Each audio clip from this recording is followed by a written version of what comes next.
Hello,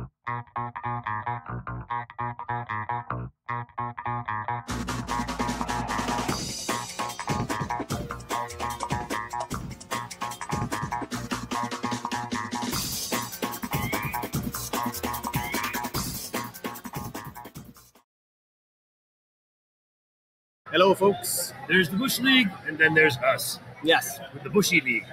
Bushy. This is Bush League. We'll talk about Bush League in a little while. It's one of our things, but I'm Jeff, and he's Greg. And we're the 40-40 men. And this week, we're A-okay with the trade. A-okay. Yeah. Yeah, we as everybody knows, Norioki had his first start on Sunday in Houston and contributed a home run, which was against his old team. His old team, which is fan-freaking-tastic. And if it wasn't for an unfortunate circumstance with our closer, we probably would have won that game. We were up, 6-3? 6-3 going into the ninth. And that's now the fourth close that he's blown since the All-Star break. Yeah.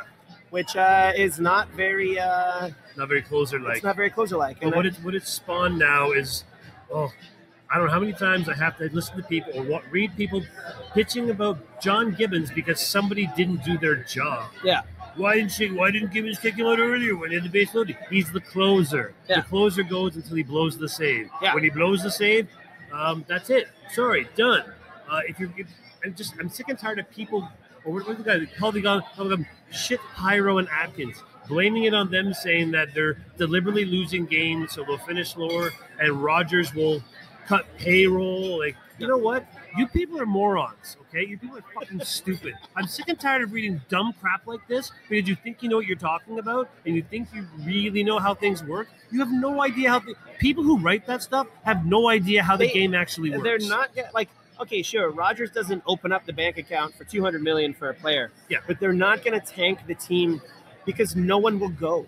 Yeah, no one will go, and it's their bread and butter on TV. You know how much money they make off of Rogers Sportsnet? There's 1.6 million people watching a game at some time. Because you have to figure out that this is also a Canadian thing too. It's not just Toronto. People in Winnipeg watch this. There's people in Vancouver that pay attention to this as well. So they're not going to tank the team. No, it's an asinine comment to make. They won't open up the account like the Yankees and the Sox do. But they will not tank the team. Like, if you're a teenager making those comments, I get it. You're frustrated. You don't know how things work. But there was a 75-year-old man on that thing making these comments. I understand that because he's grumpy and old. So. He's grumpy and old, and he's being a dick. So I'm sick and tired. I'm surprised he wasn't racist because he's that old. I've actually decided that usually comes out. I'm leaving that. It's a Facebook fan group that I was a part of, a closed, personal, private one, and everybody on there is saying dumb crap. And there's like me and one other guy going, "No, that's not. Doesn't work that way. No, you're wrong." You know what? People don't like being told they're wrong. You're wrong. Sorry, I had to rant that out because it's been driving me nuts all day. That's what this is for. This is. I mean, in addition to that, no. Our opinion needs to be heard. That's what it is. Sponsored by Connective Arts Brewery. Look at how beautiful the Connective Arts Brewery is.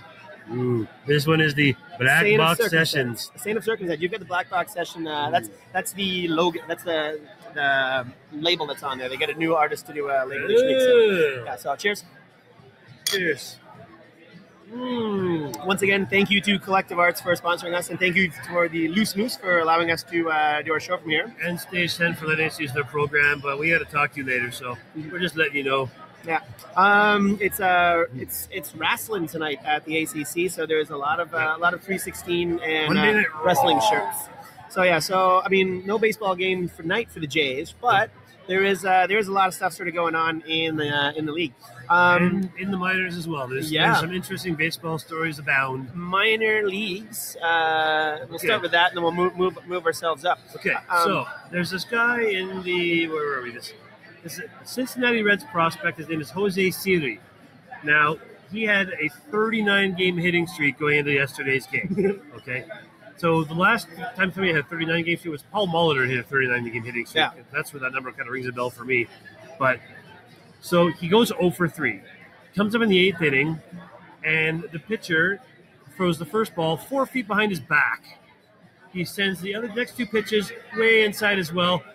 Siri tried to actually bunt one of them out to make it 2-1, and then the guy hoofed 2 more pitches 4 feet outside on the far end, so he couldn't even reach the ball and walked him. And you know what that incited? It incited a bench clearing incident because the pitcher did it. You know what? That's a Bush League move. Bush League. Like I can't even explain to you how much of a Bush League move that is. It's kind of funny, but it is a Bush League move. It's an asshole move. Where's the video? Ryan Mosley? Yeah, Ryan Mosley, you're Bush League, buddy. I hope your name comes up and somewhere you can hear this because you're a Bush Leaguer and you shouldn't be throwing crap like that when there's something. Just because something might make history off you doesn't mean it's a bad thing. Just because you gave up the guy's 40th game in a row hit doesn't make you the worst pitcher in the league. Suck it up. Suck it up. Be a man. If you're that good, pitch to him. Yeah. Pitch to him. Be a man about it. That's why I used to like back in the day when Bonds was on fire. They actually used to have like a little chicken board on the side of AT&T Puck, and it was like a big picture of a chicken, and then the amount of times that they gave Bonds a free pass. I'm like, that's cool. Yeah. Passes with bases loaded happen more than once. Yeah. It's a Bush League move. I kind of get the Barry Bonds one to an extent because you know the guy will kill you. Yeah. With a hit. I can kind of understand that one. That's also probably a move from the manager too, saying, walk him. So the teams, Cincinnati Reds. They were playing. This is appropriate. The team that Ryan Mosley is on is called the Great Lakes Loons. So good on you, loony buggers. And the Dayton Dragons ended up losing 4-2. But the one thing I like is that he stole second base anyway and scored in a wild pitch after he got put on base. So he contributed to his team's demise, but he still did something on the thing. So he didn't contribute to the demise. He helped in that. Well, they just demised it anyway. So. Jace Blaylock in Little League World Series, Grand Slam. This kid. Okay, so. Ridiculous. Yeah, it was a ridiculous hit. It was literally like a 300-foot home run. Yeah, and this is Little League. Actually, I think called it 375. Yeah, and it's Little League, plus the Grand Slam as well. 12-year-old. He's 5'7", 177 pounds. Yeah. He's a good sized kid for a 12-year-old, but 375 feet. Yeah, like if you know the parts where they have the hill at the back. Yeah, and there's a tent on top of the hill, and it hit the tent, and there's a forest behind the tent. So it hit the tent and went into the forest behind there. Like it was. I've never did anything like that for a kid his size. God, he's going to mention him when he gets older. If he ever makes when the he gets majors. bigger, yeah. Oh, well, he's already people are already going to start taking notice. It'll be Aaron Judge styles there, boy. So good on you, kid, for showing them what you can do. You're going to be looked at now for the next 5-6 years until you get drafted. We'll have to mention a little tip of the cap to Don Baylor and Darren Dalton. Darren Dalton, as people remember, Phillies catcher during the World Series. And he's got one of the best lines where he says, "Everyone knows that low and inside is Joe Carter's bread and butter." And what does Mitch Webster do? Bing. Mitch Williams. Mitch Webster. Did you hear about the Ricky Henderson fiasco? No. Ricky Henderson does an interview talking about that game where he basically said that the reason Joe Carter hit the run was all because of him. Because he was distracting Of course, Ricky Williams. He was distracting Mitch Williams enough. That Mitch Williams was kind of scared to throw a fastball, whatever pitch it was, and that's why he screwed up and threw the wrong pitch, and that's why Joe Carter hit the run. And Ricky Henderson says it was all because of him. Okay, I can give the fact that he's on base and he's making Mitch worry. Yeah, but that's Ricky Henderson to a T. Ricky Henderson was one of the first ones not one of the first ones, one of the preeminent ones to start mentioning himself in the third person, because whenever he would talk about Ricky Henderson would talk about Ricky Henderson. Oh, my God. So, of course, one of the greatest home runs, the greatest home run in Blue Jays history is all because of him, because he was on base. Yeah, because he hit 176 in the playoffs. Not the one actually hitting it, but of course he's going to say that. He hit 176 I didn't in the playoffs. hear that. That's kind of awesome. Yeah, so it was, Rita, I'll attribute that story, of course. I have to show you who wrote it. Go on Sportsnet. I'm not sure the writer who did it, but the story is on Sportsnet. Read it. It's ridiculous. But as we're saying, though, Darren Dalton and Don Baylor both passed away this week. Both baseball today. Yep. But Darren Dalton had brain cancer, and Don Baylor was he was fighting something. I'm trying to find that article. He was fighting something the last 4 years. Pardon me that I can't remember what the actual disease, whatever it was, but he hadn't been well for a while, and unfortunately he succumbed to that today. Yeah.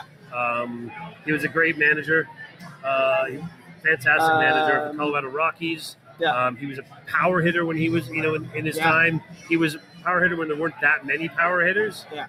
So I'll tell you right now. Now I gotta go to the Twitter feeds first. Doesn't say it. It's because of Twitter feed stuff. Yeah. But we'll go to something good. Yeah. Okay, so it's going to be Mike Trout's birthday today. Mike Trout is sitting on 999 career hits. Now, think about this, though. Mike Trout is going to be turning 26 today. And he's also missed a good solid 4 or 5 months due to nagging injuries over like that span of time. So this kid would have had it at the end of last year. Yeah. So he would be only one of 7 players to get 1,000 hits today. So I'm actually cheering for him because they're playing against the O's. Dylan Bundy is on the mound tonight. So Dylan Bundy, I hope you serve up a couple of meatballs and then LA can beat you guys. Yeah, because they're both too good to serve up meatballs like that. Yeah. But yeah, so he could get his 1,000th hit on his 26th birthday. That's pretty good. Nice. Cool on Trout. To go back to the story with the Don Baylor thing, he succumbed to multiple myeloma, a disease he lived with for 14 years. He was the first manager of the Rockies, and he was a 1979 NL MVP. He was a good player. He was a good man. It's too bad he had to die so young. Yeah. But he had a full life in baseball. So, damn. But yeah, but Trout. Yeah. So Mike Trout could get his 1,000th hit today. He better because he's on my beaten streak right now. Yeah, this day. Oh, I took him too. I took him as well. This day, 1999, Wade Boggs got his 3,000th hit, and his 3,000th hit while he was on the Tampa Bay Devil Rays at the time, the Devil Rays. Yep. He was the first one to get his 3,000th as a home run. Yep. But this also came as the first time that 2 guys went back to back, like 2 days in a row. Had got their 3,000 hit because the day prior in 1999, Mr. Padre, perennial NL batting champ, Tony Gwynn got his 3,000 hit as well. So it was like 1 and 2. So 3,000 hits on this day in 1999. Hopefully 1,000 hits today because I always like seeing the Orioles suffer. Yeah, the Orioles need to suffer a lot more than they have been. But some news about the Orioles this week. The Orioles, they have been a franchise since 1901, and they got their 10,000th career home run just last week, which is kind of cool. I remember a few years back when the Phillies were sitting on 10,000 franchise losses. Yes. And the fans they did it at home. They let off some fireworks and stuff like that. The fans actually went wild. The players were not impressed with it. But yeah, you lost. Yeah, 10,000. And that's something that's not going to be topped for a while because, I mean, the Phillies have been around forever, who were known as the Blue Jays just prior to becoming the Phillies as well, the Philadelphia Blue Jays. Yep. And, you've got 160, back in the day, there used to be 100, but 160 games a season. So no one's going to touch that record at least until like another 50 years. God, no. And you're talking about like maybe a basketball team or maybe another baseball team. Going through all this, what I was surprised that you found out is how old the Orioles actually. I knew the Orioles were an old team. I didn't realize they were 1901 old. Yeah. But here's something to think of though, right? They've only hit their 10,000th home run since then. Now, at the turn of the century, there was a stat that was on average 3 bases stolen per game.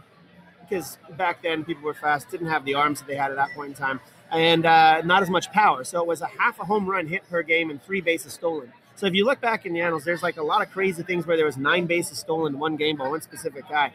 But for a good solid 50 years, not a lot of home runs were hit in the NL. It wasn't until the Bambino showed up that started really cracking home runs. Yeah. Babe Ruth actually overtook a guy named Roger Cooper, who at the time Roger Cooper was the career home run leader at 198 home runs. And then Babe Ruth started off, and then he annihilated within 5 years. Eventually, yeah. But here's something to note: the Jays have only been a franchise for 40 years. The Orioles 116. The Jays since 2000. Where is it here? Have hits 1,941 home runs in the last 10 years. Since the 2000s, you're averaging about almost 195 home runs a year, which is about right. Yeah. Since the 2000s, we've hit 3,402, and we are at 6,786 lifetime home runs as a franchise. And now that's only 3,214. Yeah. So that's they've been around for a good solid 70 years longer than us, and we're pretty much up there. Because the Jays hit the number in 25 years. Yeah, but the Jays for a good solid span of time have always been in the top 5 in home runs or leading in home runs. This year we're not doing so hot. Which we'll get into in a moment. But yeah. We got some dead weight on this team right now. Yeah. And his name is Jose Bautista. Dead weight. No, but that's why he's legit. That's why he's legit. Oh no, He's too legit to quit. He's crapping. He's crapping out at the time when guys that haven't 216. Yeah, that when guys that haven't used roids have crapped out. Right? He's still got 17 home runs. Fine, but generally he's been sucking ass. He's not even getting on base like he used to. He's fallen off. He's taking a lot more. He's taking a hell of a lot more walks than he is getting hits. No, he's not getting any walks. That's the thing. He is striking out like a madman. Oh no! But in the last 3 weeks, he's taken more walks than he's got hits. Yeah, that I believe. But his numbers are still crap. Oh yeah. Like that's the thing. He's hitting 216 or whatever the hell it is. Oh yeah, that's the thing. It's like you take a walk, that doesn't affect your batting. No, but it affects your on base percentage. Yeah. And his on base percentage is usually up around 370, 380. Well, that's because at the start of the season there was like 320. At the start of the season he was hitting it was like 129 for the first month. And then it wasn't until May. May was awesome. It wasn't until May that he started. We thought he was turning it around, and then he didn't. Yeah. He only had a good. He's had a great month in May. Everything else has been what's the right word I'm looking for? Bird crap. Yeah. Seagull poop drooping off the ceilings of wherever the hell he is. It's been terrible. So here's your couple of little stats. Jays on the week went 3-3. We both said 3-3, but we had it a different way around. Yeah. Well, I think I had it. You had the right way. I had it the wrong way. Yeah. I mean, we've got the Yankees coming into town for 3 starting tomorrow, and then Pittsburgh for 3. This week is the next 2 weeks. It's a big within the division week because you've got Boston playing Tampa and then New York. You've got the Yankees playing us, and then they play Boston next. Tampa Bay is playing Boston, obviously Cleveland. Baltimore is on the West Coast trip. But then after next week, we've got Tampa and Boston back again. So it's the next 2 weeks are. I'll be at the Tampa game, one of them, 15. Ooh, my first game of the year. Yeehaw! The next 2 weeks are going to be, are we going to hit 500 or not? I've been contemplating this all day and what we're going to do. I think it will be another 500 week. And it's going to be 1-2 against the Yankees and 2-1 against the Pirates. Pittsburgh's a surprising team. Well, this is the thing. Tomorrow we've got Hap versus Sabathia. Yeah. Against us so far, I mean, Sabathia's actually he's got a 7.62 earned run average against us, but the Jays have gone 1-2 against him, and one of those losses was a 12-2 shit kicking. Yeah, that was the one where that was the one where Gary Sanchez hit 870 feet of home runs in one game. Yeah. What is you were saying about the double-digit losses or the double? That's my favorite. This is horrific stat. The Jays have the most double-digit losses of any team this year, and we were at 17. Double-digit losses or double-digit scored against us? Double-digit scored against us. Double-digit scored against us. Yeah. Like not even San Diego. Yeah. Not even San Diego's done that. And San Diego's horrible. So when we give up runs, we'll give up runs. Well, what's the thing? Like it's a floodgate. We never just give up a few. We just haven't had anybody been able to stop the bleeding. Yeah. Ryan Tepera is throwing the fourth most innings of any reliever right now. Yeah. In baseball, Ryan Tepera is decent. He's pretty good, but he's not that kind of guy who should have that many innings going after. We're killing our bullpen. We brought up another guy named Taylor Cole, I believe. Who actually in the last few weeks in AAA. His whip was .18. He's actually done all right. Oh, he's been killing it. Yeah. So we're hoping that's another arm. Another arm. I think we've gone to like 20 arms, maybe more. So we should fire Shapiro and Atkins and John Gibbons. And you should Pyro. But yeah, so we've got Hap versus Sabathia. Game 2, Valdez, who was great in his first start, was not so hot in his second start against Houston. And that was his third start. His very first start was good. His second start was terrible. Yeah. Sucked ass. No, but the last one against Houston, he got rocked. No, he's had 3 starts and 2 of them. Oh yeah. But we're facing against Tanaka, and Tanaka, for some reason, everyone can hit him except for us. Yeah. Tanaka, both those games the Jays have lost that we've faced him so far this year. We lost 6-5 and 11-5. Then game 3, Marco Estrada, who in his last game was walking the line, but actually pitched to Butte. Yeah. That was the only. Got out of it. I'll give him that. Yeah. I'm still not convinced. But we're facing Sonny Gray. Now, bear with me on this one. Sonny Gray's only one game that he's played against us this year has been when he's pitched for Oakland. And our earned run against him is 0. means we won the game 4-1, but that's because Oakland's fielding is such shit that we got 4 runs off of errors. So we did not fare well against him. Struck out 9 times, only 5 hits, but at 0 earned runs. So that means he didn't give it up. It was the awful play of Oakland. It's a crapshoot for them, though. I mean, he really had a bad year last year. Yeah. This year he's been all right. He hasn't been the Sonny Gray that he was like a couple of years ago. Yeah. So hopefully we're catching him on a downswing. Hopefully maybe the pressure of pitching in New York is going to get to him for his first start. Well, he's going to be pitching here. Yeah. So it's not been pitching in New York. He's pitching here. It'd be like, the only way this guy gets filled, like half of New Yorkers anyway. It'll be like kind of pitching in New York. It's like us going to Seattle. He will have a better team behind him.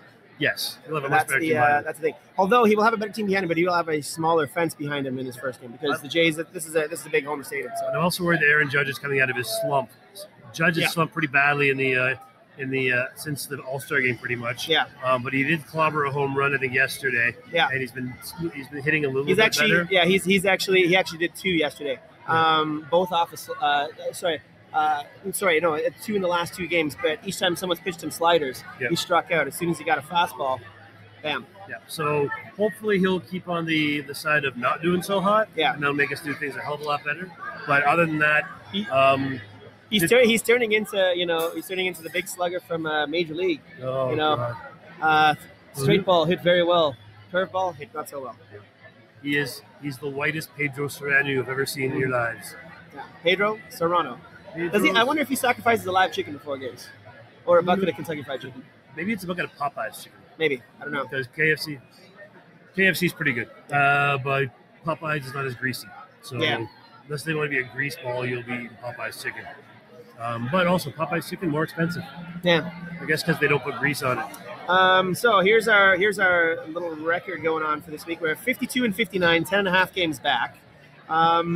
We are 5.5 games back from the second wildcard spot, but there are 6 teams ahead of us. Yeah. So it is not ridiculous, but it's not looking good. We got a month left. We're at 100 and we're over 100 games. Impossible. It's not impossible. It's not impossible. There's over 100 games played, so there's not a hell of a lot of games left. Your division leaders, Boston is 3 games up. Cleveland took the lead off this week. Houston 15 games ahead of the next closest, and Houston's got it locked up. Wait till you see the National League. Washington 13 games ahead of anyone. Unless the wheels tremendously fall off, Washington is going to the postseason. Chicago a half a game up. Chicago is now leading in the Central. And the Dodgers 15.5 games above everyone else. For the last 50 games, the Dodgers have gone 43-7, which is a record for a 50-game stretch ever. It's ridiculous. Since I think it was like 1930. Since they started a lot of this. Yeah. But they have swept 15 series. 15 series. That's insane. That's an insane amount. So that's essentially 45 games, theoretically, 45, possibly like some 4-game series in that span as well. They swept 15 series. The next closest to that is Houston, who is on a torrid pace as well, because Houston's got 71 wins. Houston's only won 8 series. Only. Los Angeles could conceivably end up breaking the record for wins in a season, which I believe is right now held by Seattle with 116 wins. And that was in the 2001. Yeah. So I'll say they're aiming for that. They traded for Darvish, so he's going to replace Clayton Kershaw while he's on the disabled list for a little while. I know. But when he comes back, you just think of it. Rich Hill was the pitcher of the month in July. And then you got Darvish, and you've got Clayton Kershaw, and oh my God. And our boy Brandon Morrow in the bullpen doing pretty well. So and Kenley Jansen being the closer that he is, they've got ridiculous hitting. I mean, they're a ridiculous team. That's what happens when you have billions of dollars in your ownership. Yeah. I know money doesn't call it all on these kind of things, but they had billions of dollars and Andrew Friedman and Alex Anthopoulos running the team. But there's going to be people over there that are like, fire Anthopoulos. Seriously. It's a Greek thing. Oh, yeah. Your wild cards right now are the Yankees, 2 games up on Kansas City. Kansas City and Seattle did a number on each other on the weekend, and whoever's going to win the next one, they're going to flip and flop. Colorado and Arizona. Now, here's what you got to take away from that. The Dodgers are 15.5 games up on Colorado, who's a half a game up on Arizona. And these guys are a good solid 10 games up on the rest of that division. So the only thing that's going to change so far this year is going to be who's going to win the Central. Because Washington is going to win the East, the Dodgers are going to win the West, and Colorado and Arizona are going to take the wild cards because neither of them are going to catch the Dodgers. So whoever wins the Central is going to be the 6th team. Yeah. It'll be the Cubs. Or the 15th. Milwaukee's starting to fall back. St. Louis just hasn't been able to put it all together. They started late. They started late.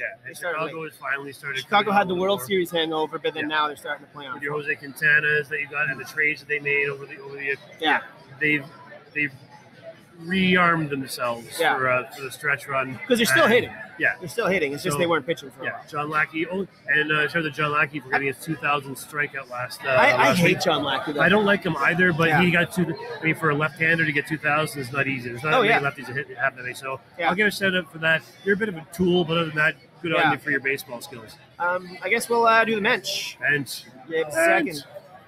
Bench.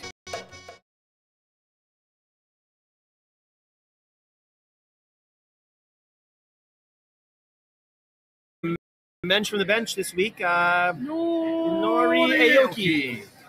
Just for getting a home run against his old club. And the guy's not a big guy. And he parked it pretty far. It was straightaway, just off to the right of center. I will also give a shout out to Ryan Goins. In many less at-bats than his teammates, which I believe he has about 250 at-bats right now. He is 4th on the team in RBIs. Yeah. I mean, he's hitting 216, but he's hitting like 333 with runners in scoring. Yeah, but we were discussing that earlier on. Like, we're terrible for hitting in runners in scoring position. But he's not. Oh, yeah, by the way, we are last in baseball in runners in scoring position. Yeah. We're hitting 221, and the next one is Oakland hitting 232. So we are not just worse, we're a lot worse. Yeah. That's where all of our problems stem from. Well, you know what? That's not. No, it's been both pitching and hitting. Like we just have to put it together. Well, like each week there's been something different that has happened. Like we've just had terrible luck this year because I mean, if we're not going to do it, you don't have to blow up the team like everyone says. Yeah. It's literally stupid people say. You literally need two. We need 2 more arms. We need 2 more arms in the starting rotation. Yes. We need 2 more arms in the starting rotation. Yes. And we need Jay Happ, we'll have Marcus Stroman, we'll have Aaron Sanchez. Biagini will fight for one of those spots next year, I'm sure. But yeah, we need to bring in a couple arms. Or next year we need some of these kid arms to start showing their thing. Because they're getting into their mid-20s now, which is, if you want to put a guy out there who's going to be, I'd like to get it at 22, 23. When they're getting 25, 26, they better be good soon, or else they're just going to be useless to you. Yeah. So hopefully the Connor Greens and the Sean Reed Foleys and these guys can step it up. They've got the talent to do it. They've been pitching better than they were at the beginning of the year, which was horribly. So somewhere along the way, we need one of these kids to come up and step up for us. It just has to be done, because we're not going to sign 2 guys from free agency, and we don't have a lot of tools to trade anybody either. So we need to start building from within, like we're supposed to be doing. All right, so it smells really good. I was gonna say this week 3 against the Yanks, 3 against Pittsburgh. I'm gonna go. Are you ready for this? 3-3. Are you ready for this? 5-1. We're not gonna beat Tanaka. We're gonna beat Sonny Gray. He's gonna get nervous. We're gonna beat Sabathia because it's about time we beat him. And Pittsburgh, they're gonna flounder.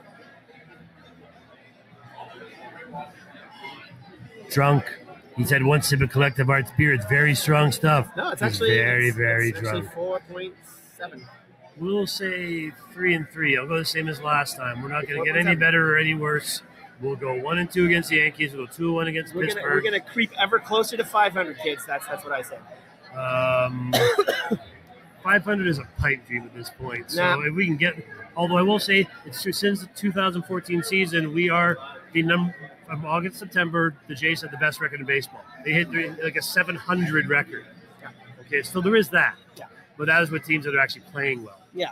We're not playing well. We're not fielding well. We just had bad luck. We're not fielding well. We're not throwing well. We're not hitting well. We're just not. We're not. We did win that 16-7 game we lost, but that's what happens. We score 7 runs, we give up a lot. So anyway, 3-3. Okay, 5-1. Kids. Liar. Later. Liar. Bye.